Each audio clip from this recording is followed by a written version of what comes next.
Hi, I'm Dania, And I'm Amira. and today we're going to be exploring the history behind anti Semitism, starting off with an analysis on the rise of anti Semitism in pre war Europe. Thanks, Dania. No problem. After the fall of the Ottoman Empire and the Balkans, many occupational or residential restrictions were dropped for Jews. This led to Jews working and living alongside non-Jews and exposed them to a different form of political and social anti-Semitism. The freedom allowed Jews to own land, serve as officers in the military, and even become employees of government. It gave non-Jews the impression that Jews were displacing them in professions traditionally reserved for Christians. After compulsory education was introduced, around the early 20th century began the development of anti-Semitic speech to gain votes. This led to discrimination against Jews in many ways. By the end of the 19th century in Europe, racial anti-Semitism began to develop. The worldview and belief was dominance of the white race over other races, which we now know as ethnocentrism. It translates to Jews being a distinct and inferior race compared to the European nations. It emphasized hatred on Jewish race and not only on Jewish religion. Many Jews struggled to gain their rights as equal citizens. In Russia, there were various anti-Semitic political movements, such as the idea that Jews were killing Christian children. In Germany, however, it was worse. In the 1920s, the Nazi Party openly promoted anti-Semitism. Many Jews experienced harassment and violence from the Nazi parliamentary group. Overall, anti-Semitism played a big role in pre-war Europe, and it was the foundation behind the Holocaust. Next, we'll be talking about the factors that led to anti-Semitism. Thank you, Amira. Anti Semitism is not something that suddenly developed, but it is instead something that grew and evolved over time due to a combination of religious, economic, political, and social factors. Anti Semitism began in early Christianity, where Jews were blamed for the death of Jesus. This fueled years upon years of hostility and hatred towards the Jewish community. During the Middle Ages, Jews were often used as scapegoats for plagues and crises, such as the Black Death, even though they had nothing to do with it. Since Jews were unable to own land or works, certain jobs, many became moneylenders. This created a resentment towards them and created the false narrative that Jews only cared about money.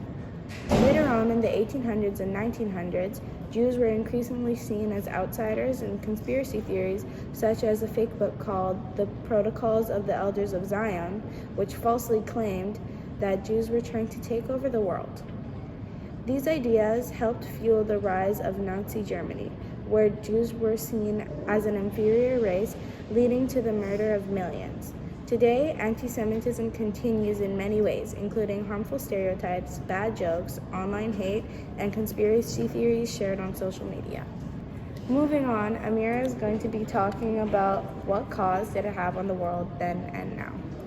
Thanks, Dania. No problem. Anti-Semitism caused hardship for many Jews in the 1900s. It also caused hatred that was communicated through violence and harassment. Anti-Semitism helped cause the genocide known as the Holocaust, where the Nazis killed 6 million Jewish people. This changed the lives of many people in the world.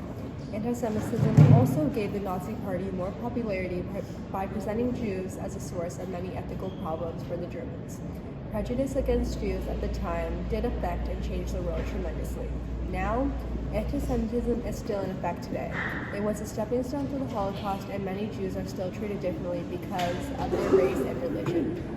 For example, on December 9, 2017, a large gang threw firebombs at the Gothenburg synagogue in Sweden. There were 40 youth inside, but luckily no one got hurt. There has also been a spike in hate crimes against Jews in the UK, as well as endless conflict in the Middle East, which has generated isolated domestic politics in the West. As a result, anti-Semitism is getting worse. Instead of learning from our society's past mistakes, we are repeating them.